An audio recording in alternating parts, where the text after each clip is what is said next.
오늘은 우리가 지금 자격문을 하고 있잖아요. 자격문 오늘은 이제 10번 다섯째 요거를 하도록 하겠습니다.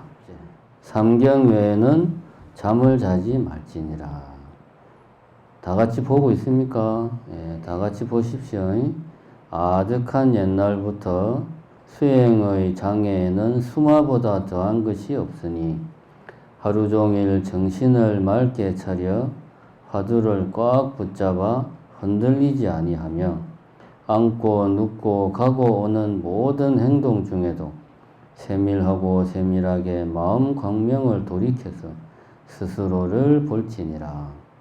한평생을 헛되이 보내면 두고두고 한이 되니 모든 것은 덧없어 잠깐임을 사무치게 알아서 나날이 놀랍고 두려워하는 마음으로 공부할 것이니라.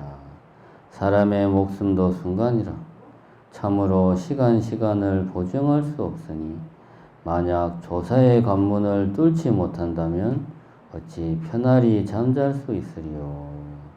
송하여 이르되 수마가 휘감으면 마음딸 흐려지고 길 가는 나그네는 앞길을 모른다네. 지혜의 날랭금으로 수마를 쫓아내면 구름은 간대없고 지혜 광명 밝아지리. 오늘은 이제 잠을 줄여라 이런 이야기입니다. 우리 자격문에 나오는 내용들이 대부분은 먹는 걸 줄여라, 잠을 줄여라, 욕심을 내지 마라, 다 보면은 하지 마라 이런 이야기입니다. 말 많이 하지 마라 이제 이게 일관되게 흐르고 있는 것은 우리 인간들이 가지고 있는 본능, 우리 인간의 대표적인 본능이 뭡니까? 먹고 자고 싸는 거, 먹는 거, 식욕, 자는 거, 수면욕, 싸는 거, 성욕, 이 세 가지가 대표적입니다. 그리고 우리가 강하게 드러나진 않지만 소유욕, 이것도 본능에 가까운 거다, 본능이다, 이렇게 볼 수가 있습니다. 권력, 권력욕, 명예욕, 이렇게 재물욕, 권력욕 해서 5가지를 이야기하기도 하는데, 굳이 이야기하면 식욕, 성욕, 수면욕, 무욕, 소유욕, 무욕, 재물에 대한 욕심. 이게 우리 인간이 가지고 있는 기본적인 욕심입니다. 본능입니다. 본능. 이런 본능에 대해서 네가 잘 너의 본능을 잘 다스려라 하는 것이 자격문에 일관되게 흐르는 핵심적인 내용입니다. 핵심적인 내용. 우리들은 제가 여러 차례 이야기를 하지만 우리가 사는 이 세계는 사바세계고 사바세계의 중생들의 움직이는 근본적인 힘은 욕심이 되겠습니다. 욕심, 욕망. 욕망이 없으면 우리는 존재할 수가 없어요. 욕망이 우리를 움직이는 힘입니다. 그러면은 여기 이제 자격문에 나오듯이 먹는 거 줄이고 자는 거 줄이고 무력을 줄이고 말 적게 하고 이렇게 하라고 하는 게 욕심을 내지 말라는 이야기가 아니죠. 일찍이 부처님께서, 석가모니 부처님께서 깨달음을 얻기 전에 누구보다 더 고행을 치열하게 하신 분입니다. 고행이라는 말은 괴로운 행을 한다는 말이에요. 괴로운 행이라는 것은 욕심대로 하면은 괴로울 일이 없단 말입니다. 괴롭다는 것은 욕심대로 하지 않고 욕심에 반대되는 행동을 하는 거죠. 그러니까 괴로운 거죠. 예를 들면 잠을 자야 되는데 잠을 자지 않는 고행이라든가, 편하게 앉아있고 싶은데 계속 서 있는 고행이라든가, 이런 것들이 고행입니다. 그리고 단식, 먹고 싶은데 먹지 않고 단식을 한다든가, 이게 고행이죠. 고행이라고 하는 것은 욕심을 제거하는, 욕심에 반하는 수행이 고행입니다. 고대 인도 사람들은 고행을 통해서 깨달음을 얻을 수 있다 라고 생각을 했어요. 그래서 고타마 시타르타라는 수행자도 깨달음을 얻기 전에 그 당시 다른 수행자와 마찬가지로 치열한 고행을 했다 이거죠. 지금 실제로 현대 인도에서도 보면 예를 들면 뭐 진짜인지 가짜인지 모르겠지만 한쪽으로만 다리를 들고 몇 년 동안 있는다든가 이런 고행을 하는 수행자들이 있습니다. 눈을 깜빡이지 않는 수행을 한다든가 우리가 보기에는 참 말도 안 되지만 그런 고행을 하는 전통이 지금도 인도에는 있어요. 어쨌든 고대 인도에서는 고행이 즉 욕망을 거스르는 수행을 통해서 깨달음을 얻을 수 있다. 해탈할 수 있다. 윤회를 벗어날 수 있다. 라고 하는 사고방식이 있었고 또 실제로 많은 수행자들이 그런 수행을 하고 있었고 고타마 시타르타 역시도 같은 수행을 하고 있었다 이겁니다. 고타마 시타르타가 결과적으로는 고행을 통해서 깨달음을 얻지를 못했어요. 고행을 통해서는 깨달음을 얻을 수 없다라는 것을 고타마 시타르타가 고행의 극단까지 가보고 그것을 알게 됐습니다. 우리가 잘 알고 있는 그 스가모니 부처님의 고행상이 있잖아요. 고행상을 보면 뼈만 남은 그런 고행상이 있습니다. 그만큼 고행을 치열하게 했음에도 불구하고 깨달음을 얻지 못했다. 이거 뭘 의미하는가 하면 불교 부처님의 가르침이라는 것은 욕망을 제거하는 것이 아닙니다. 욕망은 제거할 수가 없어요. 욕망은 제거할 수가 없는 겁니다. 그것은 부처님이 이미 증명을 했어요.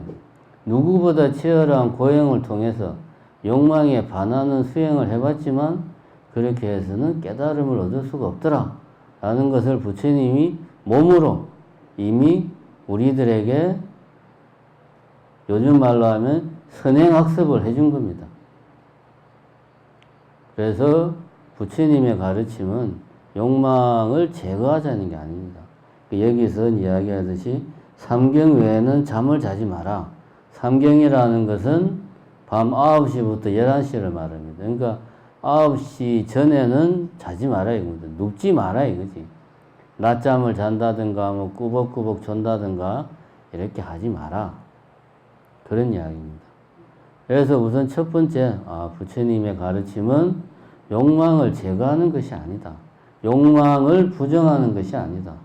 그러면 반대로 우리 사회의 현재 지배적인 일반적으로 우리 사회에 보편화된 정서는 욕망을 인정하고 나아가서 욕망에 충실한 게 지금 우리 현대사회의 기본적인 흐름입니다. 예를 들면 멀리 갈 것도 없이 지금 한창 일본 도쿄에서 올림픽을 하고 있죠. 올림픽을 하고 있는데 그런 기사가 나왔습니다.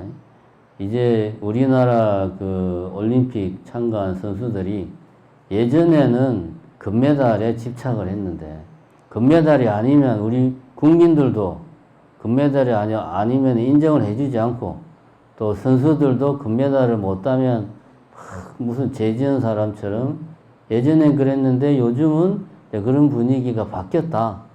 은메달을 따도 기뻐하고 좋아하고 또 나름대로 열심히 한 거에 대해서 자기 스스로 만족해하고 동메달 딴 거 내지는 심지어는 사위 한 것도 큰 뉴스가 돼가지고 뉴스에 나오고 해서 이제 분위기가 우리 올림픽 선수들이 금메달에 집착하지 않는다. 이런 기사를 내보내면서 이제 선수들의 인터뷰를 보여주는데 인터뷰의 기본적인 기조가 그거예요. 나는 올림픽 기간 내내 이거를 이제 시합하는 것을 즐기는 마음으로 했다. 그렇게 이야기를 이렇게 하더라고요. 근데 한두 선수만 그런 게 아니고 많은 선수들이 금메달이든 은메달이든 동메달이든 메달을 딴 선수들이 나는 이번 올림픽 경기를 시합 내내 즐기는 마음으로 했다. 그래서 비록 금메달을 못 땄지만 나는 아쉽지만 만족한다. 뭐 다음 파리올림픽을 기약하겠다. 이런 이야기를 했습니다. 이 이야기를 가만히 보면 뭐 맞는 말 같아요. 요즘 젊은 친구들이 항상 하는 말이 그거 아닙니까? 뭐 어차피 인생이 힘들다면 즐기는 마음으로 하자. 즐기자. 즐거운 마음으로 일하자. 뭐 이런 게 젊은이들 속에 하나의 팽배한 논리입니다. 그럼 이 말을 우리가 피부에 와닿게 이야기를 하자면 이런 거죠.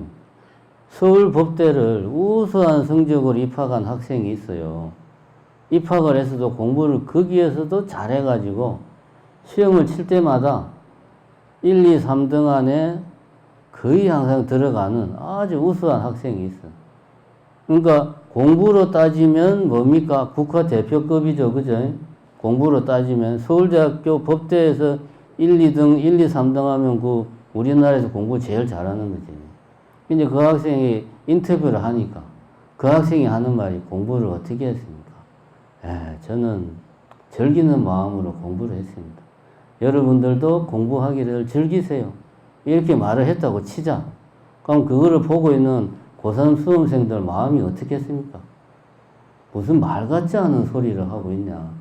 니는 타고난 머리가 좋아서 즐기는 마음으로 할지 모르지만 우리는 하루 24시간 피 터지게 공부해도 성적이 안 나와가지고 마음이 애가 타는데 무슨 그런 할아버지 말을 빌리면 호강에 받쳐가지고 요강에 빠지는 소리를 하고 있다고 말이야. 말도 안 되는 소리를 하고 있는 거야. 이런 논리, 이런 생각이 어디서 나오냐. 우리 사회가 동서양을 막론하고 최근까지는 욕망에 대해서 부정적으로 생각했어요. 욕망에 대해서 부정적으로 금욕적으로 살았는데 현대에 들어가지고 정반대로 욕망에 충실한 이런 삶을 살자라는 것이 대세가 됐어요. 그래가지고 실제로는 그런 게 아님에도 불구하고 치열한 경쟁 속에서 엄청난 스트레스를 받으면서 일상생활을 함에도 불구하고 그 삶을 내 욕망이 충실한 삶이다라고 우리 스스로 자기 세뇌를 시키고 있어요.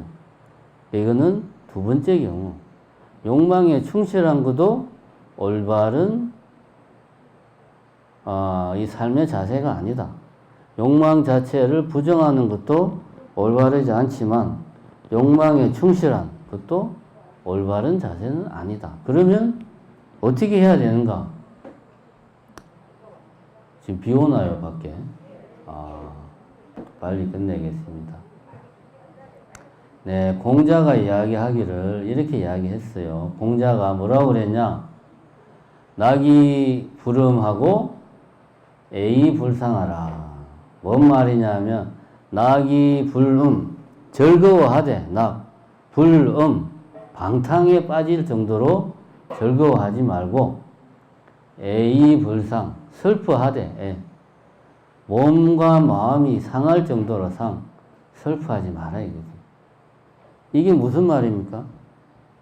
기뻐하고 즐거워하더라도 그 즐거움에 내가 탐닉하고 빠지지 말라는 말이고, 슬퍼하더라도 슬픔에 빠져서 헤어나오지 못하고 완전히 사람이 식음을 전폐하고 그렇게 슬퍼하지 말라는 얘기입니다.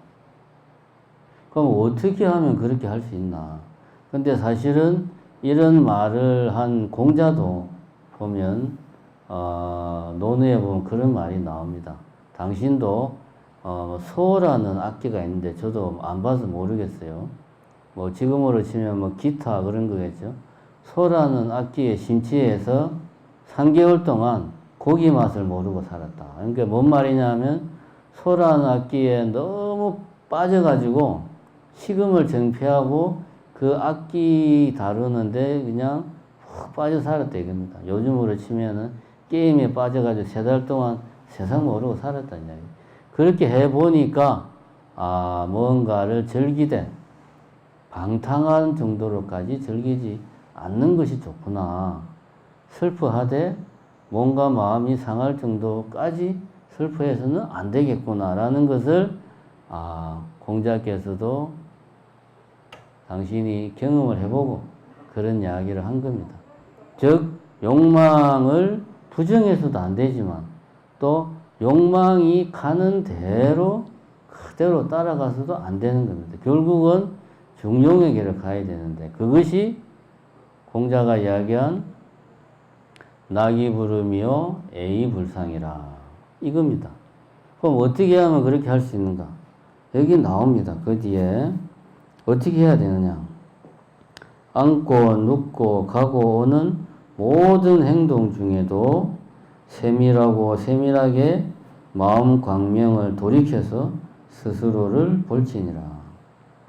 만약에 내 자신이 행주, 자와 어묵 동정 중에 그러니까 일상시에 앉고 눕고 가고 오는 모든 행동, 매 순간순간에 모든 행동을 할 때 어떻게 해야 된다? 마음 광명을 돌이켜서 스스로를 보라. 마치 빛을 쫙 비춰서 방을 환하게 비춰서 보듯이 자기 자신이 앉고 눕고 가고 오는 지금처럼 자보기에 앉아서 법문을 듣는 밖에 비가 온다고 머릿속으로 왜 주지스님은 끝내지 계속 이야기를 할까? 이런 생각을 한 이 순간에 자기 자신을 뭐 해라는 겁니까? 마음 광명을 돌이켜서 비추라 이거지. 그냥 어스름한 새벽에 그냥 나무를 보면 흐릿하게 보이는데 빛을 쫙 비춰서 보면 나무 이파리 하나하나가 선명하게 보인다 이거지. 그러니까 마음 광명을 비추어서 환하게 자기 자신이 이 순간에 뭘 하고 있는가를 살펴보는 게 바로 중용의 길, 중도의 길을 가는 거다. 욕망을 부정하지도 않고 욕망에 빠지지도 않고 살려면 어떻게 해야 된다? 내 자신을 살피는데 게으르지 않아야 된다. 결국 모든 문제는 하나로 돌아갑니다. 자기 자신을 성찰하는 자성. 불교의 수행은 자성입니다. 결국 모든 문제는 자기 자신을 성찰하는 것으로 돌아간다. 수마의 문제도 마찬가지입니다. 잠을 자지 말라는 이야기는 다른 이야기가 아닙니다. 뭐 하루 24시간 아예 잠을 자지 말라는 이야기도 아니죠. 그렇다고 해서 자고 싶을 때, 네 편할 때 아무 때나 자라 이런 이야기도 아닙니다. 내가 지금 이 순간 뭘 하고 있는가?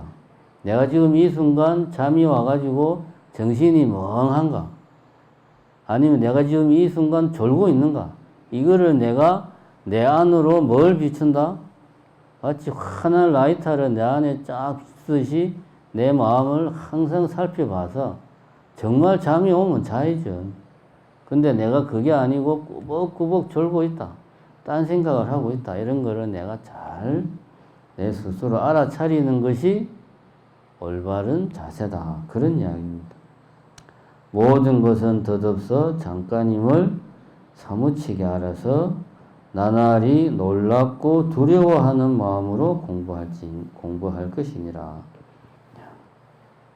그러면은 매 순간 자기 자신을 돌아보라. 그럼 어떤 마음가짐을 가져야 내가 매 순간 내 자신에게 환한 라이터를 비춰서 돌아볼 수 있는가? 여기 또 나오지요. 놀랍고 두려운 마음으로 매 순간 살아라.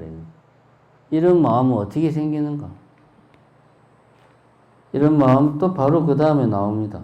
사람의 목숨이 순간이 되게 내가 다음 찰나에 죽을지도 모르니까 이 순간 놀랍고 두려운 마음으로 이 순간 정신 똑바로 차리고 살아야지만이 그나마 깨달음의 길에 조금이라도 갈 수 있다.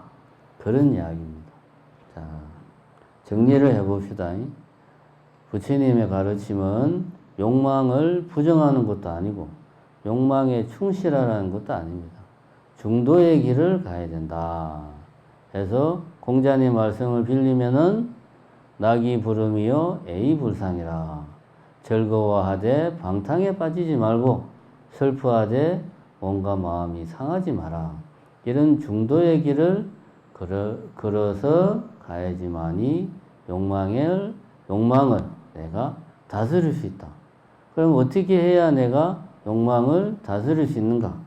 그것은 마음 광명을 돌이켜서 내 스스로를 항상 살펴볼 때 나는 욕망을 다스릴 수가 있다.